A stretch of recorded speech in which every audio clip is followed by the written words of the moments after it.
യാക്കോബിൻ്റെ കരച്ചിൽ, the cries of Jacob part 2. കഴിഞ്ഞ ദിവസം യാക്കോബ് തൻ്റെ അമ്മായിപ്പനായ ലാബാൻ്റെ അടുക്കലെ ദുഃഖം പറഞ്ഞു.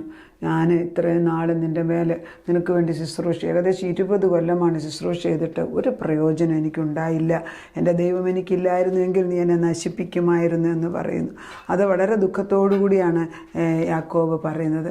അത് വളരെ സങ്കടമാണ്.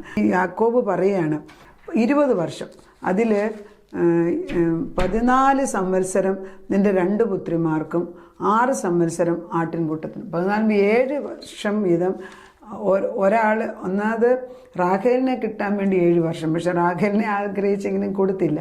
അങ്ങനെ 7 വർഷം കിട്ടിയത് ലയ. പിന്നെ 7 വർഷം വീണ്ടും സെർവ് ചെയ്തപ്പം റാഖേലിന്.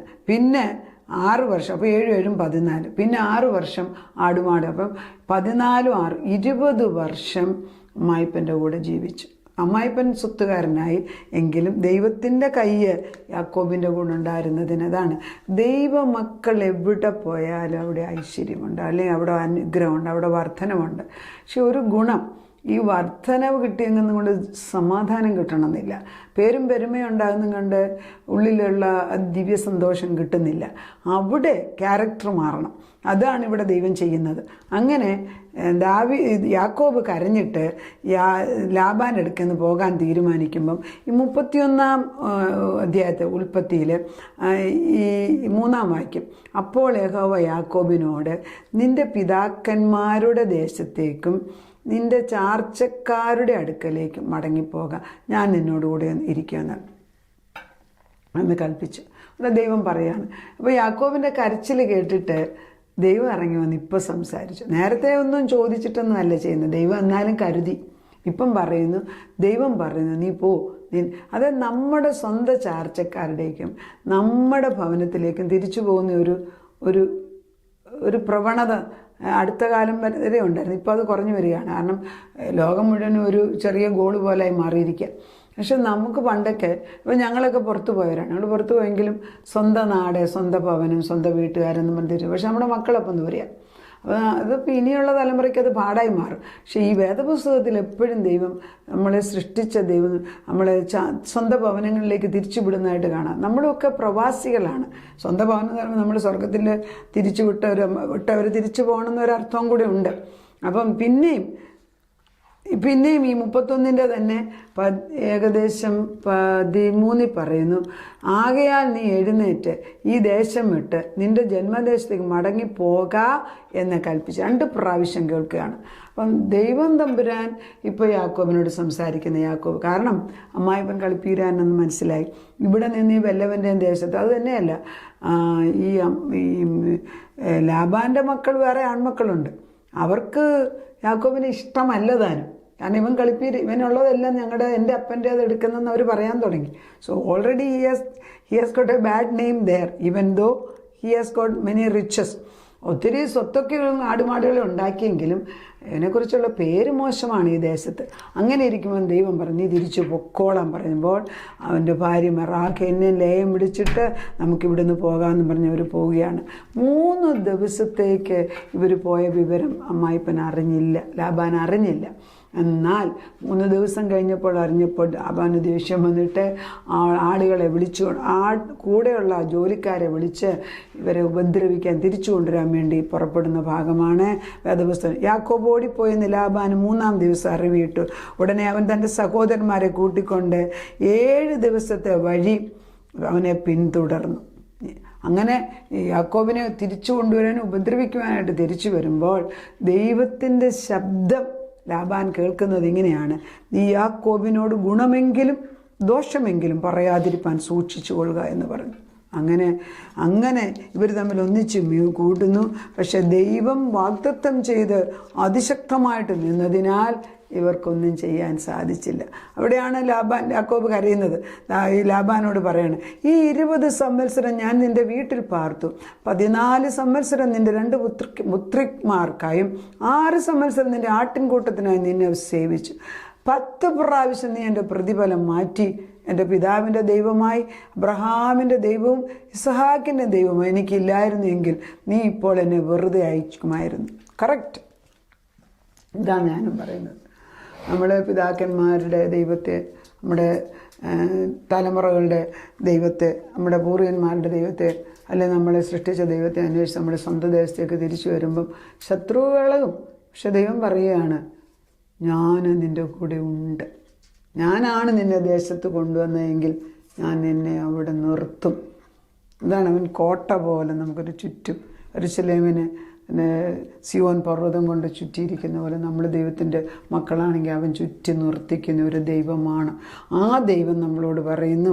ഏകദേശം 38 ഒക്കെ ആയപ്പോഴത്തേക്ക് സങ്കടം പറഞ്ഞ് ദൈവം പറഞ്ഞ് തിരിച്ചു പോകാൻ പറഞ്ഞു. അങ്ങനെ നമ്മൾ പിന്നെ നോക്കുമ്പോഴത്തേക്ക് ദൈവം പറഞ്ഞു വിട്ട യാക്കോബ് യാബോക്ക് എന്ന കടവിൻ്റെ അടുക്കൽ വരികയാണ്. രാത്രിയായപ്പോൾ അവിടെ സൂത്രശാലിയാണ് എന്നിട്ട് തനിക്ക് അപ്പോൾ ഏശാവ് വരാൻ സാധ്യതയുണ്ടെന്നറിയാം. ഏശാവ് കൊല്ലുമെന്ന് പേടിയുണ്ട്.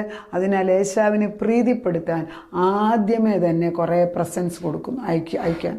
മുൻപിൽ ഒരു കൂട്ടം പ്രസൻസ് കാണുക, പിന്നെ കുറേ ആളുകൾ, വേണമെങ്കിൽ നീ ജോലിക്കാരെ എടുത്തു. പിന്നെ ലാസ്റ്റിലാകുമ്പോഴത്തേക്ക് എനിക്ക് രണ്ടാമത് ഇഷ്ടമുള്ള ലേയും മക്കളെയും കയറ്റിവിടുന്നു. പിന്നെ അവസാനം തൻ്റെ ഇഷ്ടമുള്ള റാഹേലിനെയും യോസഫിനെ അപ്പുറത്ത് കടത്തി. യാബോക്കുന്ന കടവിൽ അപ്പുറത്തെല്ലാമായപ്പോൾ യാക്കോബ് തനിയന്. ജീവിതത്തിൽ നമ്മളെല്ലാവരും തനികയാകുന്ന ഒരവസ്ഥയുണ്ട്. കല്യാണം കഴിച്ചവനാണോ, അല്ലെങ്കിൽ എന്ത് പട്ടമെടുത്തവരാണോ, അല്ലെങ്കിൽ സുവിശേഷത്തിലും ഒരു സമയം നീ തനിയാകും. നീ തനിയെ ഒരു യാത്രയുണ്ട്. നമ്മൾ നോക്കണം, യേശുക്രിസ്തു പോലും ക്രൂശമരണത്തിന് മുൻപ് ഗെത്സമന തോട്ടത്തിൽ ഒരു തനിയെ ഇരുന്ന് പ്രാർത്ഥിക്കുന്ന അവസരമുണ്ട്. തനിയെ ദൈവത്തോട് സംസാരിക്കുന്ന ഒരു സങ്കട സമയം. ആ സങ്കട സമയമാണ്, പകർച്ചയാണ്. എന്ത് സംഭവിച്ചു? യാബോക്ക് എന്ന കടവിൽ രാത്രി മുഴുവനും യാക്കോബ് യുദ്ധം ചെയ്യുകയാണ്. അവസാനം നേരം വെളുക്കാറായെന്ന്. നീ എന്നെ അപ്പം പറയുന്നു. അപ്പം പുരുഷൻ, അപ്പം ആരാണെന്നോട് എഴുതിയിരിക്കുന്നത്, അപ്പോൾ ഒരു പുരുഷൻ ഉഷസ്സാകുമ്പോൾ അവനോട് മല്ല് പിടിച്ചു, അവനെ ജയിക്കയില്ല എന്ന് കണ്ടപ്പോൾ. കാരണം ശക്തനായ ദൈവദൂതനാണ് യുദ്ധം ചെയ്യുന്നത്.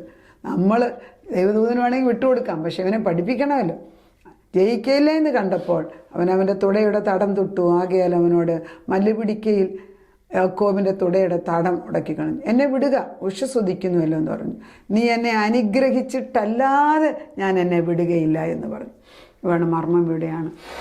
ഇപ്പോൾ യാക്കോബിന് മനസ്സിലായി, എൻ്റെ ഈ കളിപ്പിരുപണിയൊന്നും പറ്റത്തില്ല, എൻ്റെ ഉള്ളിലെ ഈ കപടഭക്തിയും പറ്റത്തില്ല, യഥാർത്ഥത്തിൽ ഒരു ചേഞ്ച് വരണം. അപ്പം എന്താ യാക്കോബ് പറയുന്നുണ്ട്, ഇതിനാണ് ഞാൻ ഇത്രയും നാൾ ഈ കളിപ്പീരെല്ലാം കാണിച്ചത്, എന്നെ അനുഗ്രഹിക്കാൻ, എൻ്റെ അനുഗ്രഹം എനിക്ക് വാങ്ങിച്ചെടുക്കാൻ. നല്ല കാര്യമാണ്, പക്ഷെ ചെയ്ത രീതി തെറ്റിപ്പോയി. നമ്മളും അത് തന്നെയാണ്. പല കാര്യങ്ങളും നമ്മൾ നേടുന്നത് ദൈവത്തോട് കൂടെ അല്ല. പിന്നെ ദൈവം തന്നെ കരുണ കൊണ്ട് സൂക്ഷിക്കുന്നു. എന്നാലും നല്ലതിനെ തിരഞ്ഞെടുക്കാൻ ഇന്നൊരു വാഗ്ദത്തം എടുക്കാം. നീ എന്നെ അനുഗ്രഹിച്ചിട്ടല്ല ഞാൻ നിന്നെ വിടുകയില്ല. നിൻ്റെ പേരെന്ത് എന്ന് അവനോട് ചോദിച്ചു. യാക്കോബ് എന്ന് പറഞ്ഞു. നീ ദൈവത്തോടും മനുഷ്യനോടും മല്ല് പിടിച്ച് ജയിച്ചുകൊണ്ട് നിൻ്റെ പേർ ഇനി യാക്കോബ് എന്നല്ല ഇസ്രായേൽ എന്ന് വിളിക്കപ്പെടൂ എന്ന് അവനോട് പറഞ്ഞു. അതായത് ഇതുവരെ ഉസേർപ്പർ അല്ലെങ്കിൽ പിടിച്ചുപറിക്കാരൻ, കളിപ്പീരുകാരൻ എന്നൊക്കെയുള്ള പേര് നീ അറിഞ്ഞുവെങ്കിൽ, പക്ഷെ നീ ദൈവത്തോട്, ഇന്നാണ് മനുഷ്യനോട് നീ ലാബാനെ കളിപ്പിച്ച് പല കാര്യങ്ങൾ ചെയ്തു, പക്ഷെ ഇന്ന് നീ ദൈവത്തോടും മനുഷ്യനോടും മൽപ്പിടിച്ച് ജയിച്ചിരിക്കുന്നതിനാൽ ആ തീഷ്ണ ക്യാരക്ടറെ, തീഷ്ണതയുള്ള സ്വഭാവത്തെ അത് ദൈവം എപ്പോഴും മാനിക്കും. കണ്ടിട്ടുണ്ടോ തീഷ്ണത? ഐ നോ, ഇപ്പം എനിക്ക് അങ്ങനെ ഒരു നേച്ചറുണ്ട്. അല്ല, ഞാൻ വചനം പറയാൻ നിൽക്കത്തില്ല. തീഷ്ണതയുള്ളൊരു നേച്ചർ. ഒരു കാര്യം ഞാൻ ചെയ്യണമെന്ന് വിചാരിച്ചാൽ പിന്നെ ഇടതും വലതും നോക്കത്തില്ല, ഒരു പോക്കാണ്, അത് ചെയ്തെടുക്കും. പക്ഷേ പണ്ട് ചെയ്തെടുക്കുമ്പോൾ പലരെ അതിൻ്റെ വഴിയിൽ ഹേർട്ട് ചെയ്യും. പക്ഷെ ഇന്ന് ചെയ്തെടുക്കുന്നത് ക്രിസ്തുവിൻ്റെ കൂടെ നിന്ന്. സോ ഇറ്റ്സ് ഒരു difference in the way we do it. അതാണ് ദൈവം ഉദ്ദേശിക്കുന്നത്. യാക്കോബിനോട് പറയാം, നീ ദൈവത്തോടും മനുഷ്യനോടും യുദ്ധം ചെയ്തതിനാൽ ഇനി മുതൽ നിൻ്റെ പേര് യാക്കോബ് എന്നല്ല ഇസ്രായേൽ. ഇസ്രായേൽ മീൻസ് ദൈവത്തിൻ്റെ പ്രഭു, ദൈവത്തിൻ്റെ പ്രഭുവായി. അതായത് പിടിച്ചുപറിക്കാരനായവൻ ദൈവത്തിൻ്റെ പ്രഭുവായി മാറിയപ്പോൾ തീഷ്ണതയുള്ള നേച്ചർ. ഇതാണ് ഞാൻ യാക്കോബിൻ്റെ കരച്ചിൽ ദൈവം കേട്ടു. എന്നിട്ട് എന്ത് പറയുന്നു? നിൻ്റെ പേര് അവിടെ വെച്ച് അത് കഴിഞ്ഞിട്ട് യാക്കോബ് അവനോട്, നിൻ്റെ പേര് എനിക്ക് പറഞ്ഞു തരണം, നീ എൻ്റെ പേര്. അപ്പോൾ യാക്കോബ് ചോദിക്കും, നിൻ്റെ പേരെന്താന്ന്. പക്ഷേ ദൈവദൂതൻ പേരൊന്നും പറഞ്ഞു കൊടുത്തില്ല. നീ എൻ്റെ പേര് ചോദിക്കുന്നത് എന്ത് എന്നവൻ പറഞ്ഞു. അവിടെ വെച്ച് അവനെ അനുഗ്രഹിച്ചു. അന്നേരമാണ് യാക്കോബ്, ഞാൻ ദൈവത്തെ മുഖാമുഖമായി കണ്ടിട്ടും എനിക്ക് ജീവഹാനി വന്നില്ല എന്ന് യാക്കോബിന് ആ സ്ഥലത്തിന് പെനിയേൽ എന്ന് പേരിട്ടു. അവൻ പെനിയേൽ കടന്നു പോകുമ്പോൾ സൂര്യൻ ഉദിച്ചു. നമ്മുടെ ജീവിതത്തിൽ ഒരു സൂര്യൻ ഉദിക്കുന്ന ദിവസമായിട്ട് മാറണം. ഇരുട്ട് മാറിപ്പോകട്ടെ. നമ്മുടെ മക്കൾ യാക്കോബ് എന്നുള്ള പേരുള്ളവരല്ലേ? ആ സ്വഭാവം മാറ്റി ഇസ്രായേലിൽ നിന്നാക്കിയിരിക്കുന്നു. അന്ന് ദൈവത്തിൻ്റെ സൂര്യൻ അവൻ്റെ മേൽ ഉദിക്കുന്നു. അങ്ങനെ തന്നെ ഇന്ന് സംഭവിക്കുന്നു. തലമുറകളുടെ മേൽ ഈ വെളിച്ചമയച്ച ദൈവത്തിന് നമുക്ക് നന്ദി പറയും. നാഥ, യാക്കോബ് എന്നുള്ള പേരുമായിട്ട് സ്വയ കഴിവിൽ രാവിലെ തൊട്ട് 5 മണിക്ക് തുടങ്ങും, രാത്രി 10-12 വരെ അധ്വാനിക്കുന്ന ഒരു ജനതയാണ് പല വിശ്വാസികൾ. എന്തെല്ലാം കഷ്ടപ്പെട്ടു. യാക്കോബ് പറഞ്ഞു കേട്ടില്ലേ, 20 കൊല്ലം ഞാൻ നിനക്ക് വേണ്ടി, ആർക്ക് ഛേദമില്ലാതെ, ഈ ലാബാൻ എന്ന് പറഞ്ഞ ഒരുത്തിന് വേണ്ടി അന്യദേശത്ത് അന്യദേവനെ വിളിക്കുന്നവൻ്റെ ചെന്ന് 20 വർഷം, 7 വർഷം ആദ്യ ഭാര്യ, 2ാം ഭാര്യയ്ക്ക് വേണ്ടി 7 വർഷം, അപ്പോൾ 14, പിന്നെ ഒരു 6 വർഷം ആടുമാടുകളെ നോക്കാൻ. 20 വർഷത്തോളം കഷ്ടപ്പെട്ടു. ദൈവമില്ലായിരുന്നുവെങ്കിൽ നീ എന്നെ വെറുതെ വിടുമെന്ന് യാക്കോബിന് മനസ്സിലായി. അതുപോലെ ഞങ്ങളുടെ കുഞ്ഞുങ്ങൾ മനസ്സിലാക്കട്ടെ. ഇത്ര നാളും സ്നേഹിച്ചിരുന്ന, സ്നേഹമെന്ന് പറയുന്ന ഭാര്യമാരോ സ്നേഹമെന്ന് പറയുന്ന മക്കളോ ഒന്നും യഥാർത്ഥ സ്നേഹമല്ല. പിന്നെയോ ദൈവത്തിൻ്റെ വിശുദ്ധ സ്നേഹം അറിയുവാൻ നിൻ്റെ പേരിന്ന് മാറ്റിയിട്ട് യാക്കോബ് മാറ്റി ഇസ്രായേൽ എന്നാക്കിയിരുന്നു. ദൈവത്തിൻ്റെ പരിശുദ്ധാത്മ ഇറങ്ങി വന്നിരിക്കുന്നതിന് സ്തോത്രം. ഇസ്രായേൽ എന്നുള്ള പേരെന്ന് പറഞ്ഞാൽ ദൈവത്തോട് മൽപ്പിടിച്ച് ദൈവത്തിൻ്റെ പ്രഭു എന്നുള്ള പേരിട്ടിരിക്കുന്നു. കർത്താവേ, നീ അങ്ങനെ ദൈവത്തിൻ്റെ ആത്മാവിനെ പ്രഭുവാക്കിയെങ്കിൽ പ്രഭുക്കളുടെ മക്കളാക്കി യാക്കോബിൻ്റെ സന്തതി ഇന്നു മുതൽ പ്രഭുക്കന്മാരായി മാറും. ഒരു വരമെന്ന് യാക്കോബ് വാങ്ങിച്ചെടുത്തത് ഞങ്ങളുടെ അതുകൊണ്ട് അനേക മക്കളുടെ ബന്ധനങ്ങൾ അപ്പച്ച, വയറ്റിൽ കുടുങ്ങിക്കിടക്കുന്ന സകല കെട്ടുകൾ അഴിഞ്ഞു പോകുന്നു അപ്പച്ച. അവരുടെ പരിശുദ്ധാത്മാവിനെ ഉയർത്താതിരിക്കുന്ന സകല ബന്ധനങ്ങൾ അടിഞ്ഞു പോകുന്നു അപ്പച്ച. കെട്ടുകൾ പൊട്ടുന്നു, ചങ്ങലകൾ മാറുന്നു. കുഞ്ഞുങ്ങൾ ശാശ്വതമായി നിൻ്റെ കരങ്ങളിലേക്ക് ഏൽപ്പിച്ച് പ്രാക്കളെപ്പോലെ പറന്നുയരട്ടെ അപ്പച്ച. ബന്ധനം അഴിയുന്നു, കെട്ടുകൾ പൊട്ടുന്നു.